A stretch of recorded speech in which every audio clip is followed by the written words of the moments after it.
Well, good afternoon, and again, thank you all for joining us today. I want to start by repeating what I said yesterday.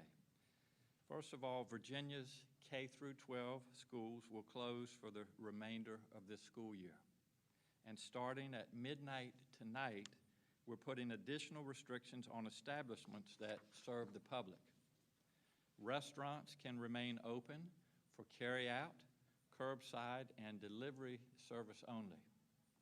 Gatherings of more than 10 people are banned. All recreation and entertainment services must close.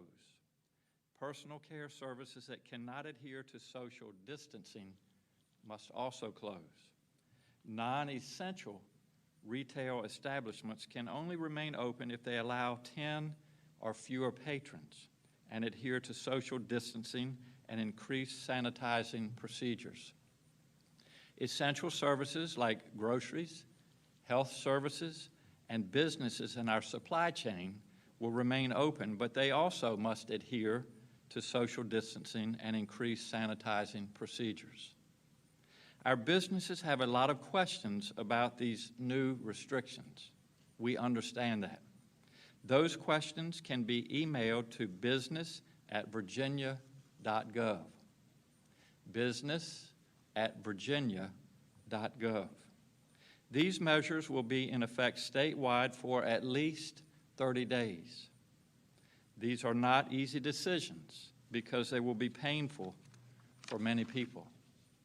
But every decision we make is based on science and data. And as your governor, I take full responsibility. The feedback I'm hearing from Virginians is supportive. You understand that while these changes are difficult, they are necessary. You understand that we are fighting a biological war, and to have economic recovery, we must get through this health crisis first. That doesn't make these sacrifices any less painful. We have students who miss their classmates and teachers who miss their students, and high school seniors who are facing their last semester of school with no prom, no graduation ceremony, none of the rites of passage that should mark these big changes. And we have workers and business owners who don't know how they'll pay their bills. We're working to help at the state level by encouraging those workers to file for unemployment and have taken steps to allow businesses to apply for small business loans. But I know that this is hard, and it won't be enough to make up for the economic losses. We also need to acknowledge the emotional losses for the workers whose financial lives are now unstable, the business owners who don't know when or if they can reopen, the students whose education is upended, and for all of us. The world has no doubt changed. This will be our new normal for a while. As I've said, months, not weeks.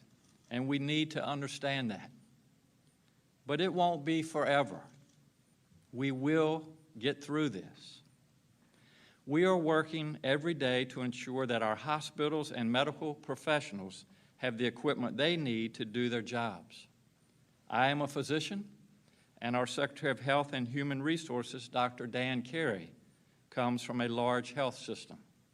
We are in frequent contact with our medical providers to talk about their needs and how we can all work together to meet them. We have received the first shipment of PPE, such as masks, gowns, and gloves from the national stockpile, and we have distributed that to health departments and other providers. We expect our second distribution next week. We know it will not be enough, and this is an issue nationwide. We have the best economic development team in the country, and they have excellent contacts with private companies. We're using that network for leads to reach out to private companies to purchase more PPE. We have ordered one shipment from an overseas company. Some companies have stepped up and donated supplies, and on behalf of our Commonwealth, I thank you. We're also reaching out to other industries to see who is willing to make their supply of PPE available. For example, we're talking to dentists, to people in the tech industry, the coal industry, and tobacco companies. And we have some very promising leads from Virginia manufacturers about turning their production lines into producing PPE. Obviously, we have to verify that it is medical grade, and we'll keep working on that. Our public and private sectors are being creative. As an example, a couple of distilleries in Virginia are working on making hand sanitizer. Our Department of Corrections is making sneeze guard masks, and just yesterday they made 25,000 masks and expect to do another 25,000 today. We know our hospitals also expect to need more ventilators. That's a complicated piece of equipment, so it's not so easy to quickly change an assembly line to make them. But we are working to source more ventilators. And as different places may experience a medical surge at different times, ventilators can be moved to where they're most needed. I spoke with Maryland Governor Hogan and D.C. Mayor Bauer yesterday, and we all agreed that we could share excess capacity. We will continue to keep working on all of these avenues to ensure that our medical professionals have the equipment they need to keep us safe. Again, we are living in an unprecedented time, and we are all working together to make sure that Virginia is as prepared and as healthy as possible. Stay home, please stay home unless necessary, and continue to practice the social distancing if you must go out. Be part of the solution to keep all of us safe, especially our vulnerable populations like the elderly and our essential personnel. I want to again thank Virginians for their efforts to comply with the additional restrictions we've put in place for our public health. Now I'll turn it over to Dr. Laurie Furlano, our Deputy Commissioner for Public Population Health, for an update, and then we'll take your questions. Thank you. Dr. Furlano. Thank you. Hi, good afternoon. Our update for today is that we have confirmed 290 cases, 290, and 7 deaths statewide. The highest number of cases are seen in Arlington Health District, Fairfax Health District, and Peninsula Health District.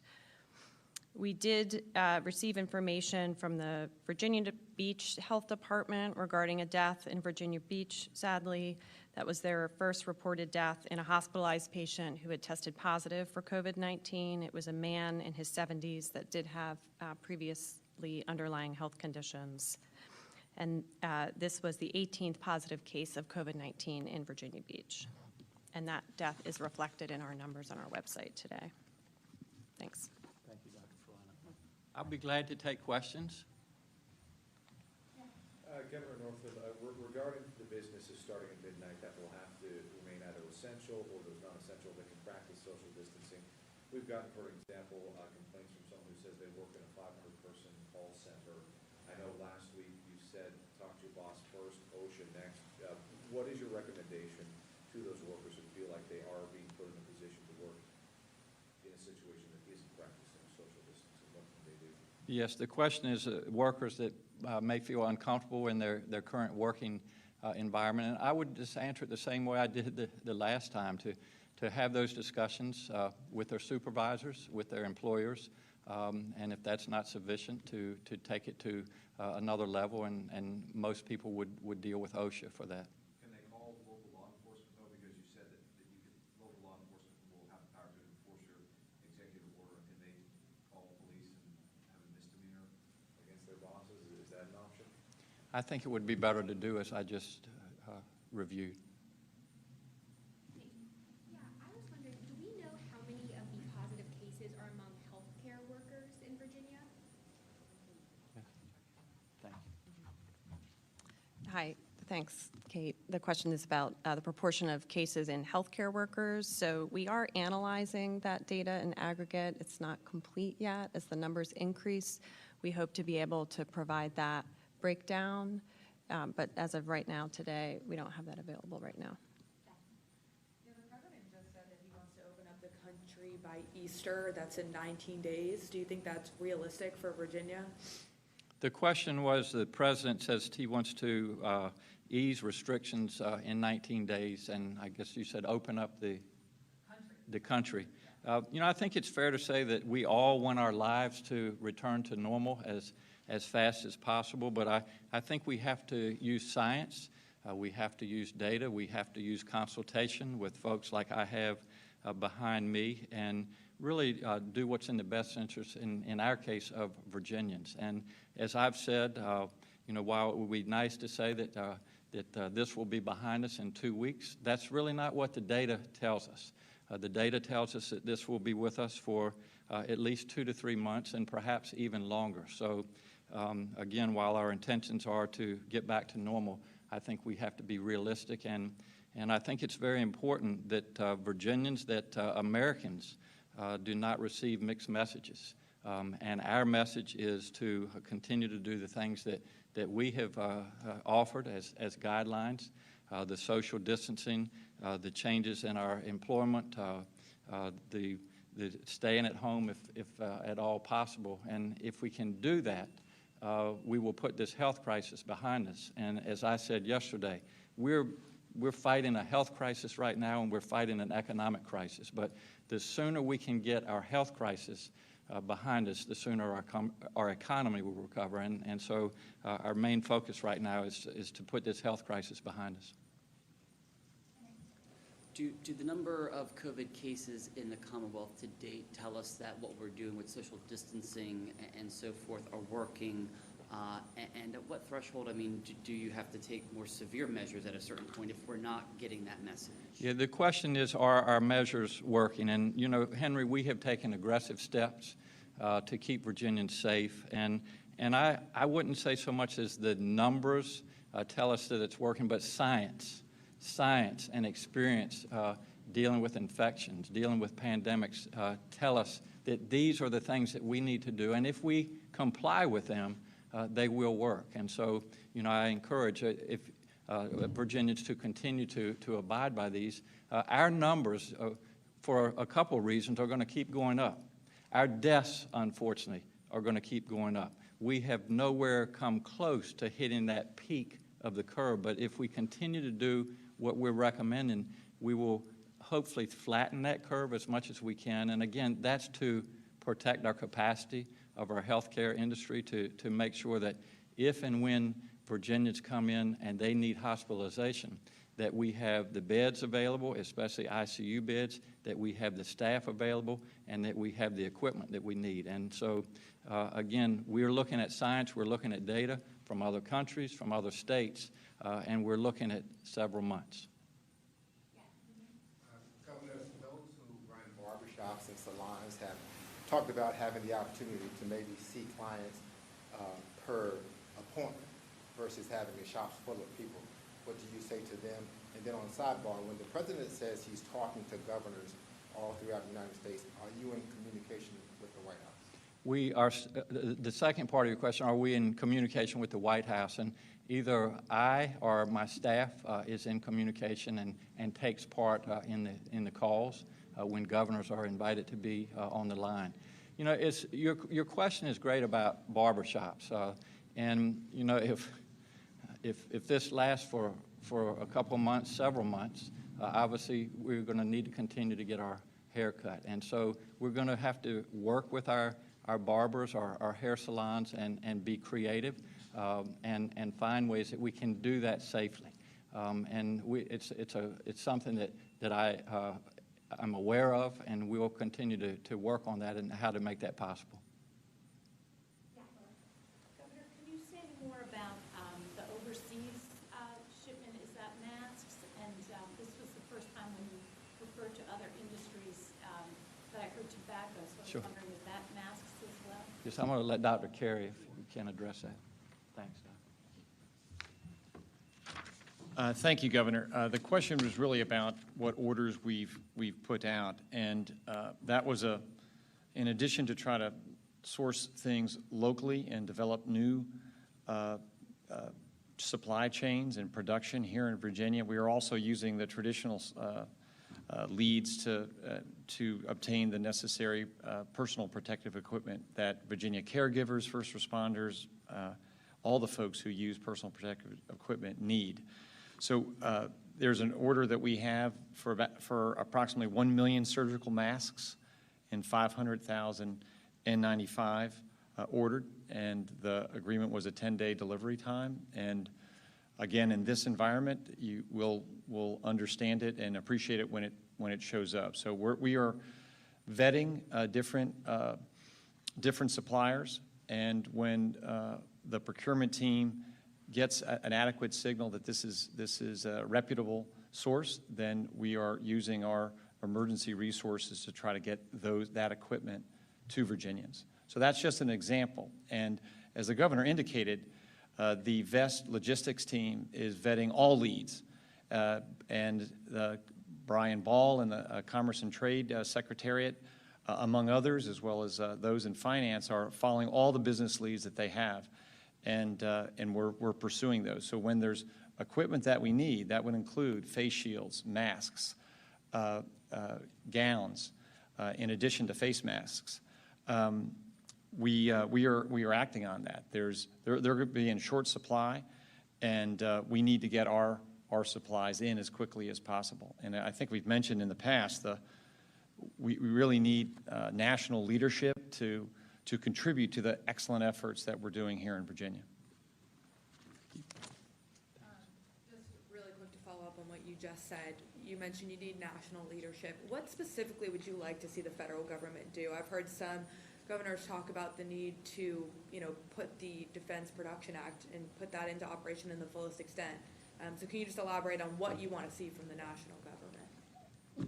What I was referring to is that exactly really what you mentioned, that all the providers we talk to around the Commonwealth, and frankly, talking today with folks at a health system in Massachusetts, they too are looking at weeks of supplies in their supply chain. So if we do not replenish that, we will be in a very severe situation. Our number one priority as we care for patients is to keep our caregivers and our first responders safe.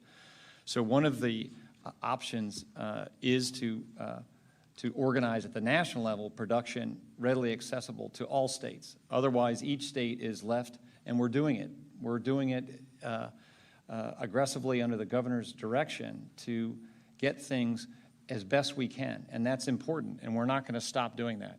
The question, though, is with a country the size of ours and the industrial capability, if that could be directed in an intentional way from the national government. So I think the governor has mentioned earlier that type of direction and coordination at the national level would help every state and every territory. But it doesn't mean we're waiting. It doesn't mean we're not taking advantage of every opportunity. I have about two more, Kate.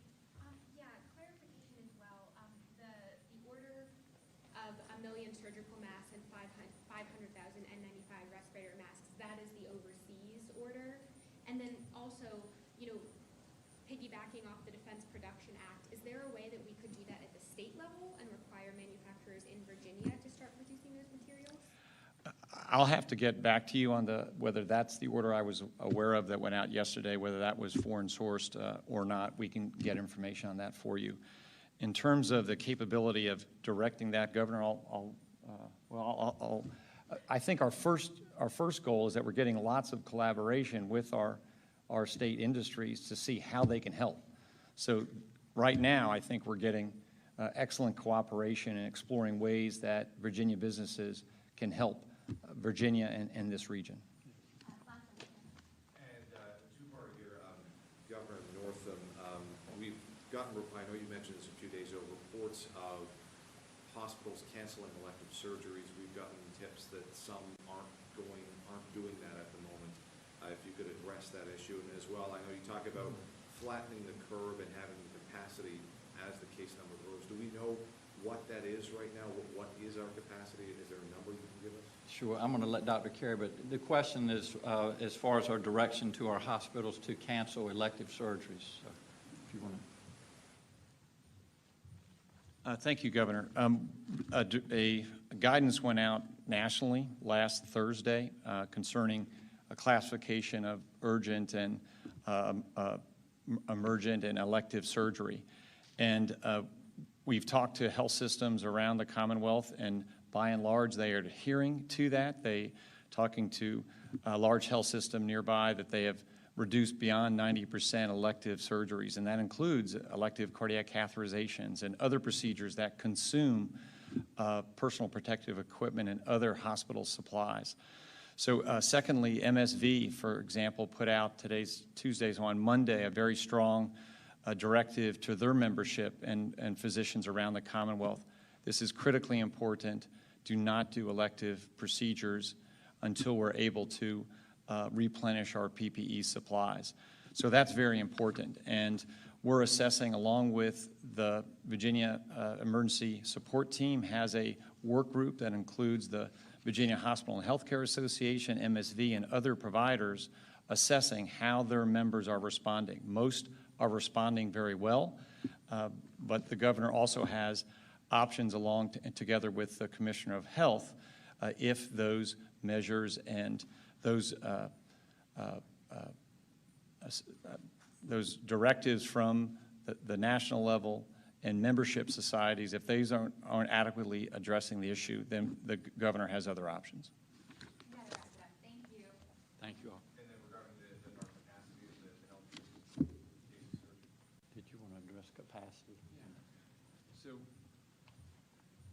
So thank you. That's the question of what is the capacity of our system. I think at the Unified Command and the Virginia Emergency Support Team, getting data, and we're in the midst of putting lots of data together from our health systems, understanding all of their supplies and supply needs, not just ventilators, but PPE and capacity issues, and what they're able to surge towards. So that is, we're in the middle of that, of getting that data to be available beyond very aggregate data. So we plan in the days ahead to be able to, we'll be in a position to know exactly what our capacity is and how we're able to flex to meet the needs of Virginia. Just a final announcement. And the capacity, we want our capacity to be as high as it can. But our hope and our desires is that we don't have to use our capacity. And the way to prevent using it is for Virginians to follow the guidelines that we have outlined and continue to do the things like the social distancing, washing hands, and doing everything that we can to keep the spread of this virus from occurring. So thank you for the question. Thank you all again for being here. We will be here tomorrow at 2 o'clock. We have made a command decision, unless someone feels differently, that after tomorrow we will go to every other day. We will do this on Mondays, Wednesdays, and Fridays at 2 o'clock, unless there is some new information that needs to be shared. So thank you all.